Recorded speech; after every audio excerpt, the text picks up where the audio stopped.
The grand ballroom of the Harrington Hotel in Chicago was the kind of place that made ordinary people feel small. Crystal chandeliers hung from ceilings painted with gold leaf, and the marble floors reflected the warm glow of candles arranged along every table. It was the night of the annual Chicago Arts Foundation Gala, and the room was filled with the kind of people who spoke about culture the way others spoke about breathing, as though it were simply part of who they were, natural and effortless and entirely necessary. Margaret Elaine Hoffman sat near the back of the room at a small round table covered in white linen. She was 53 years old, with silver-streaked hair she had pinned up in a practical bun, and she wore a navy blue dress she had bought on sale 3 years earlier. She had come to the gala not because she belonged to this world, but because her neighbor Carol had given her a spare ticket after her husband canceled at the last minute. Margaret worked as a school librarian in the Pilsen neighborhood, a job she loved quietly and completely, the kind of love that never needed an audience. She had driven herself to the hotel in a 10-year-old Honda Civic, parked it in the self-parking garage, and walked into the ballroom carrying a small clutch purse that did not match her shoes. She did not know many people in the room, and she was perfectly fine with that. She had spent the first hour of the evening eating the appetizers slowly, watching the crowd with the calm patience of someone who had learned long ago that observation was its own form of entertainment. She noticed the way certain men straightened their posture when they entered a conversation, and the way certain women tilted their heads when they laughed, performing delight rather than feeling it. Margaret was not cynical about any of this. She simply noticed things. It was the librarian in her, the part of her that had always been more comfortable watching stories unfold than inserting herself into them. The centerpiece of the room was a Steinway concert grand piano, positioned on a low raised platform near the front. It was an extraordinary instrument, polished to a deep black shine, and it had been placed there for the evening's featured performance, a recital by the gala's guest of honor, a concert pianist named Dominic Voss. Dominic was 38 years old and had been performing professionally since he was 19. He had studied at the Royal Conservatoire in Brussels, performed at Carnegie Hall twice, and was the kind of musician whose name appeared in the kind of magazines that Margaret's library carried, but most of her students never touched. He was tall, sharp-featured, and carried himself with the easy confidence of someone who had been told. He was exceptional for so long that he had simply accepted it as fact. By the time dinner was cleared and the evening moved into its social hour, Dominic had already performed his scheduled piece. A Chopin nocturne played with technical brilliance that earned a long-standing ovation. He was now moving through the room with a glass of sparkling water, accepting compliments with a practiced grace that was warm enough to seem genuine and distant enough to preserve his sense of importance. He had a small group of admirers following him loosely, laughing at his observations, nodding at his opinions, leaning in when he spoke as though proximity to talent might transfer something valuable. It was during this social hour that Dominic noticed Margaret. She had wandered closer to the piano, not out of boldness but simply because she had finished her dessert, and the piano was beautiful, and she wanted to look at it up close the way she sometimes looked at rare books in the library's special collection. Quietly, respectfully, with no intention of making a scene. She rested one hand lightly on the edge of the instrument and looked at the keys without touching them. Dominic watched her from across the room and said something to the man beside him, a gallery owner named Preston who laughed immediately without fully hearing the comment. Dominic walked over with his glass still in hand and looked at Margaret with an expression that was polite on the surface, but carried something sharper underneath. The look of a man who had divided the world into people who understood music and people who merely stood near it. He asked her if she played, and his tone made the question sound like a formality, the way someone might ask a tourist standing in front of a painting whether they were an art critic. Margaret looked up from the keys and smiled in the simple, unhurried way she smiled at students who asked questions she already knew the answer to. She told him that she played a little, and that she had not been near a piano this fine in quite some time. Dominic glanced back at Preston, and something passed between them that Margaret caught, but chose not to react to. He turned back to her and gestured toward the piano bench with an openness that looked like generosity, but functioned more like a test. He told her that the instrument was available for anyone who wanted to try it, and that she was welcome to sit down if she liked. He said it the way a chess grandmaster might offer a stranger the first move, with total confidence in the outcome, with the pleasant anticipation of watching someone confirm what he already believed. Margaret looked at the bench and then back at Dominic. She did not appear flustered or flattered or nervous. She set down her small clutch on the corner of the platform and pulled back the bench with the quiet efficiency of someone who had done it 10,000 times before.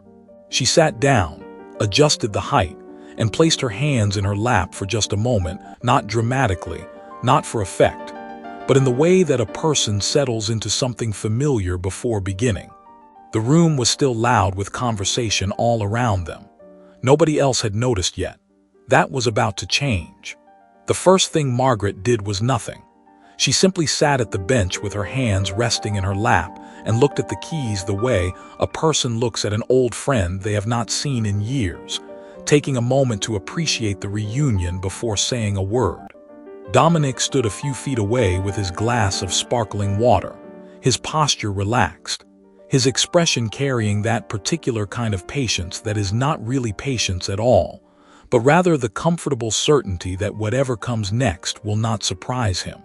Preston had drifted closer now, standing just behind Dominic's left shoulder, and two other guests had paused nearby, drawn by nothing specific, only by the subtle shift in energy that occurs when something is about to happen in a room even before anyone can say what it is.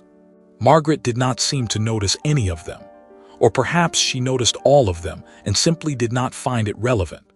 That was the thing about Margaret Elaine Hoffman that nobody in that room yet understood. She had spent 30 years in a library, and libraries had taught her that the most valuable things rarely announce themselves loudly. She placed her hands on the keys without any ceremony. No deep breath, no rolling of the shoulders, no closing of the eyes in theatrical preparation. Her fingers simply found their position the way water finds level, naturally and without effort, as though the keys had been waiting specifically for her hands, and her hands had never forgotten exactly where to go. And then she began to play. The piece that came out of that Steinway in the first few seconds was not what anyone standing nearby would have predicted. It was not a simple melody, not a halting arrangement of basic chords, not the kind of pleasant but modest playing that a person describes afterward as surprisingly decent for an amateur. What came out of the piano was Sergei Rachmaninoff's Piano Concerto No. 2 in C minor, the opening movement, and it filled the air with the kind of sound that does not ask for your attention but simply takes it, the way a thunderstorm does not request that you look up at the sky. Dominic's expression did not change immediately. The first few seconds registered somewhere behind his eyes as confusion rather than recognition, the mental experience of hearing something that does not match the category you have already assigned to the situation. He had placed Margaret in a box labeled ordinary the moment he saw her standing at his piano in her sail-rack dress with her practical hair and her small, unmatching purse. And the music coming from the keys was now methodically dismantling that box with every note. By the 10-second mark, his glass of sparkling water had lowered slightly in his hand without him realizing it. By the 20-second mark, Preston had stopped smiling. The low chatter of the two nearby guests had gone quiet, and one of them had taken a small step forward as though drawn physically by what she was hearing. Margaret's left hand moved across the lower register with a weight and authority that professional musicians spend years trying to develop, a depth of touch that does not come from practice schedules or conservatoire training alone, but from something older and more personal, from music that has been lived with rather than simply studied. The sound traveled. It moved outward from the piano the way light moves from a lamp, not choosing where it goes but illuminating everything it reaches. Conversations across the room began to falter. A woman standing near the bar turned her head. A man who had been in the middle of a story about real estate stopped talking mid-sentence and did not seem to notice that he had stopped. The waitstaff, who had been trained to remain professional and invisible throughout the evening, slowed their movement and then stopped moving entirely.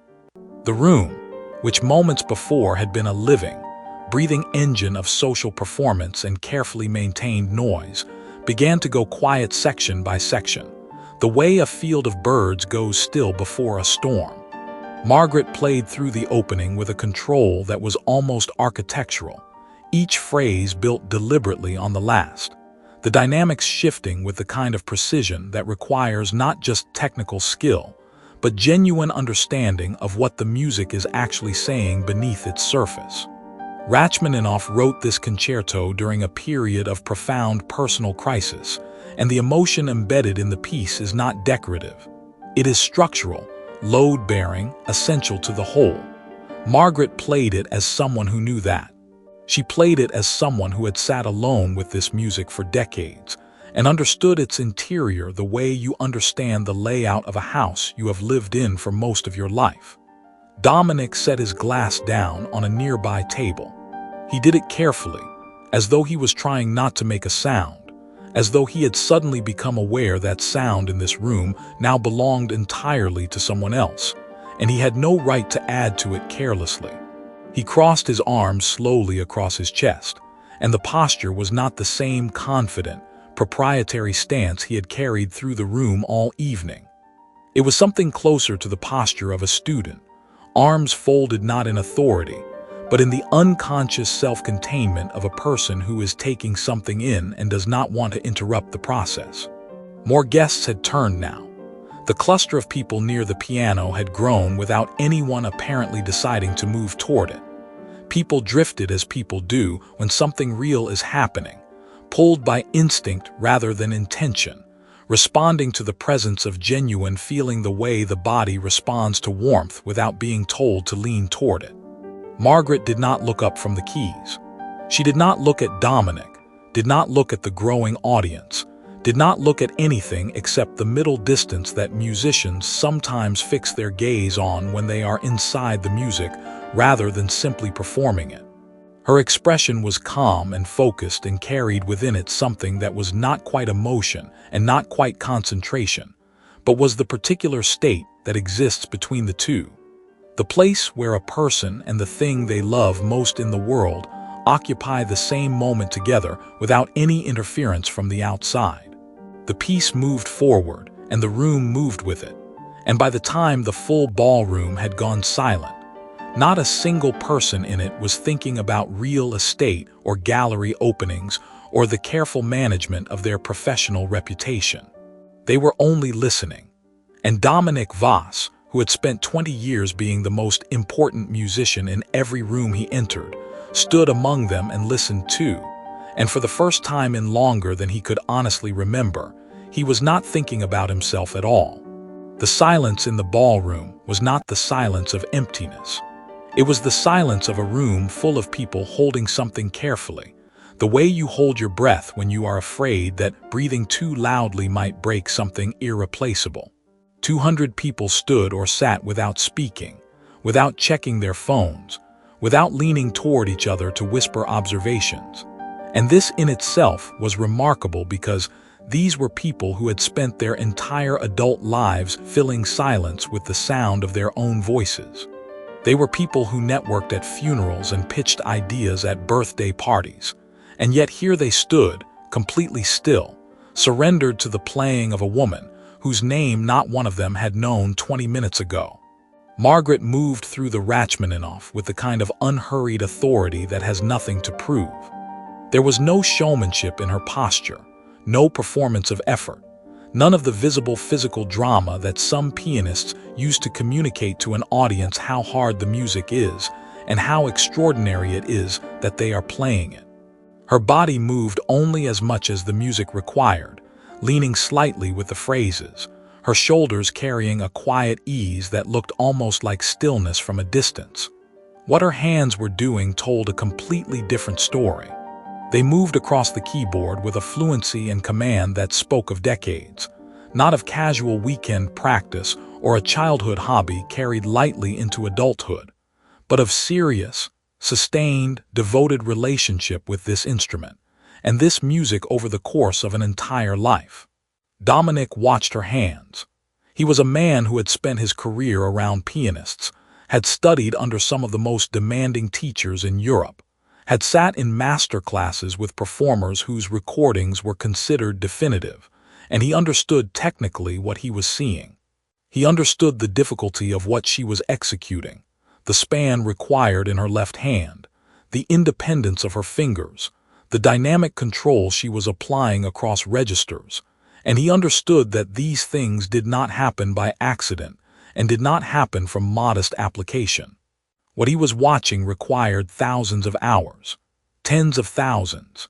He did not know yet who this woman was or where she had come from, but he understood with the precise professional clarity of someone who had devoted his life to this art form that he was in the presence of a serious musician.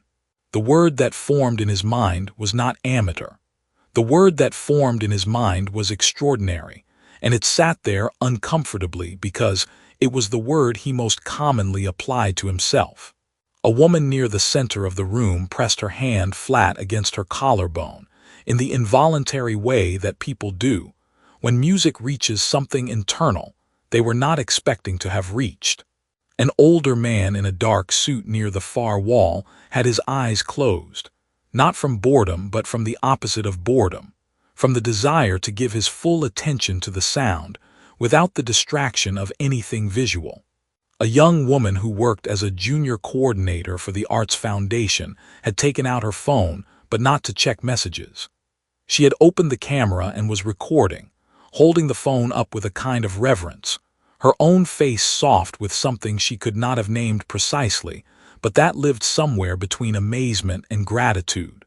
The piece moved into a passage of particular emotional intensity, the music rising and opening in the way that great romantic compositions do, not exploding with drama but expanding, the way a horizon expands when you reach the top of a long hill, and suddenly the world is larger than it was a moment ago. Margaret's playing in this section was remarkable not just for its technical execution, but for its interpretive maturity. She made choices within the phrases that were not the obvious choices, that were not the choices a technically proficient but emotionally inexperienced player would make. She shaped the music from the inside, and the result was something that felt less like a performance and more like a direct transmission of feeling from one interior life to another. From the composer who had written this music out of his own suffering more than a century ago, through the hands of this quiet woman in a navy dress, into the chests of 200 people who had come to a gala, expecting champagne and small talk, and had received something they had not known they needed. Preston, who had laughed at Dominic's unspoken joke 20 minutes earlier, was no longer laughing. He was standing with his hands at his sides, and his mouth very slightly open in the particular way that genuine surprise overrides the face before the ego has time to compose itself into something more controlled. He had made his fortune and his reputation by claiming to know what was valuable before others recognized it, and he was experiencing the specific discomfort of a man confronted with evidence that he had completely failed to see what was directly in front of him. Dominic had not moved from his spot. He had not retrieved his glass of water. He stood with his arms still loosely crossed and watched Margaret play with an expression that had traveled a considerable distance from where it started. The amusement was entirely gone. The comfortable superiority was gone. What remained on his face was something more honest and more complicated, a mixture of genuine admiration and something quieter beneath it that he would not have been comfortable identifying out loud. Something that felt uncomfortably like humility, and that sat in his chest with a weight he was not accustomed to carrying. He thought about the moment he had gestured toward the piano bench.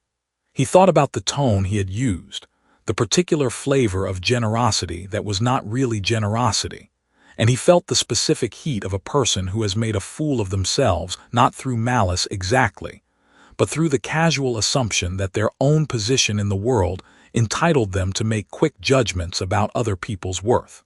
He had looked at Margaret and seen her dress and her hair and her unremarkable presence, and had decided instantly and completely who she was and what she was capable of. And he had been wrong in a way that was now being demonstrated publicly, and at length in front of 200 witnesses. Margaret played on, and the music said everything that needed to be said, and the room received it with the full and genuine attention that it deserved. And for those minutes, the ballroom of the Harrington Hotel in Chicago was something it was not usually permitted to be, which was a place without performance, without social calculation, without anyone managing how they appeared to the people around them. It was simply a room full of human beings listening to something true. And at the center of it all sat a school librarian from Pilsen in a 3-year-old navy dress, playing a Steinway concert grand with the hands of someone who had never once stopped loving what she was doing. And that love was so evident in every note that even the people who could not name what they were hearing understood completely what it meant. Margaret brought the movement to its close the way she had begun it, without ceremony and without performance, the final notes settling into the air of the ballroom, and then dissolving slowly the way the last light dissolves at the end of a clear evening, gradually and completely, and with a beauty that is inseparable from its own ending. Her hands rested on the keys for a moment after the final note, not for dramatic effect, but in the natural way that a person remains still at the conclusion of something meaningful before returning to the ordinary world. Then she lifted her hands, placed them in her lap, and looked up for the first time since she had begun playing. What met her was silence. Not the polite silence that precedes obligatory applause, not the brief and courteous pause of an audience fulfilling a social contract, but a genuine and stunned silence of the kind that only occurs when a room full of people has been caught completely off guard by something real. It lasted 3 full seconds, which in a ballroom setting is an eternity, and then it broke open into applause that was immediate and total, and came from every part of the room at once, not building gradually, the way applause sometimes does when people wait to see how enthusiastically others are responding before committing, but arriving all at once like a wave that had been held back and was now released without restraint. People were standing. Not all of them had been seated, but those who had been were on their feet, and those who had been standing were leaning forward, and the sound of the applause in that marble and crystal room was enormous and warm and genuine, in a way that the applause for Dominic's earlier performance, technically accomplished as it had been, had not quite managed to be. That applause had been the applause of people fulfilling an expectation. This applause was the applause of people who had been changed by something and needed to express it with their bodies because words had not yet caught up. Margaret turned on the bench and looked at the room with an expression that was gracious and calm and carried within it no trace of triumph. She was not performing humility either, which is its own kind of performance. She was simply a woman who had played a piece of music she loved on a beautiful piano in front of people who had listened, and she received their response with the same quiet steadiness with which she had approached everything else about the evening. She smiled in the unhurried way that was natural to her, and it was a smile that reached her eyes completely, and she dipped her head once in acknowledgement of the room before beginning to rise from the bench. Dominic moved before he had consciously decided to move. He crossed the space between them in a few steps and was beside the piano as Margaret stood, and he began to applaud with his hands raised and his eyes on her face. And the applause he offered was not the polite, collegial applause of a professional acknowledging a peer from a comfortable distance. It was full and unhesitating and visible to everyone in the room, and there was in it a quality of reckoning, of a person paying a debt publicly that he had incurred publicly, and doing so without flinching from it. Margaret looked at him and he looked at her, and he said something to her that was lost beneath the continuing applause of the room around them. She tilted her head slightly to indicate that she had not heard, and he leaned a fraction closer and said it again, and this time she heard it. He told her that he owed her an apology, and that he would like very much to know who she was, and that what she had just played was among the most moving interpretations of that concerto he had ever personally witnessed. And he said all of this without qualification, and without the softening language of a man trying to protect his own dignity while offering a compliment. He said it plainly, the way a person speaks when they have decided that honesty is more important than the careful management of their own image. Margaret considered him for a moment with the calm, appraising patience of a woman who had spent her career helping people find what they were genuinely looking for rather than what they thought they wanted. And then she told him her name and what she did for work. And she told him that she had studied piano formally until she was 26 years old before making a choice that surprised everyone who knew her at the time, which was to leave a promising performance career and become a librarian instead. She told him that she had never regretted the choice, that she loved her library and her students, and the particular joy of connecting a young person with a book that would matter to them, but that she had also never stopped playing, had maintained a second-hand upright piano in the spare room of her small house in Pilsen, and played every morning before work for the past 27 years, alone and without audience, and entirely for the love of it. Dominic listened to all of this with the full attention of a man who had learned something important in the last several minutes about the cost of not listening carefully enough. When she finished, he was quiet for a moment, and then he said that he thought what she had described, the discipline of playing every morning for decades without external validation or professional incentive or the approval of an audience, was one of the purest forms of devotion to music he had ever heard of, and that it showed in every phrase she had played. He said it with a sincerity that Preston, now standing just a few feet away, recognized as something he had not often heard from Dominic, and Preston had the decency to look at his shoes when he thought about his own laughter from earlier in the evening. The gala continued around them, the room gradually returning to its social rhythms, but something had shifted in the atmosphere of the evening that could not be unshifted. Conversations that resumed did so at a slightly different register, with a fraction more genuine curiosity and a fraction less performance. Several people approached Margaret over the course of the next hour, not to network or to be seen speaking with someone interesting, but simply to tell her what her playing had done to them, to find words for the experience of being unexpectedly moved in a place they had come to expecting nothing more than a pleasant evening. A woman who directed a youth music program on the south side of the city pressed her card into Margaret's hand and asked if she would ever consider working with young students who were learning piano. And Margaret took the card and said that she would genuinely like that very much.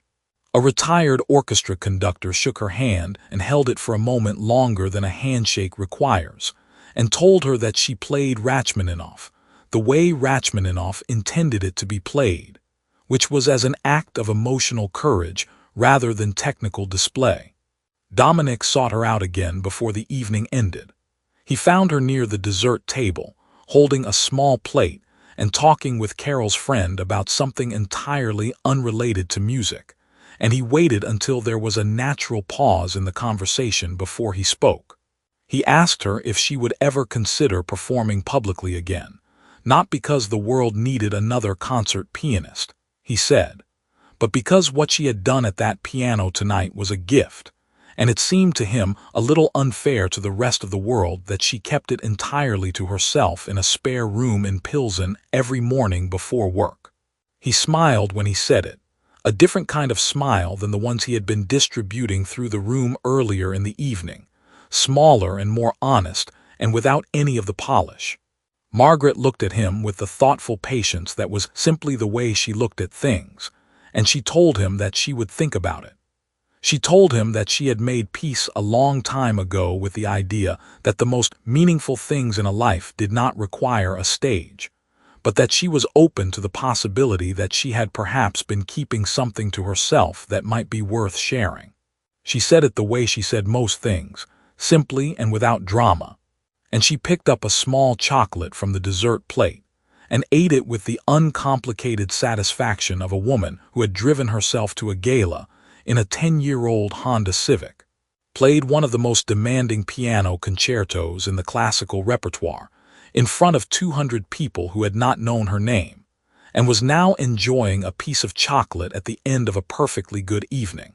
She drove home along the quiet Chicago streets with the windows down a little despite the cold, the city lights reflecting on the wet pavement, and she thought about the spare room in her house in Pilsen and the second-hand upright piano waiting for her there.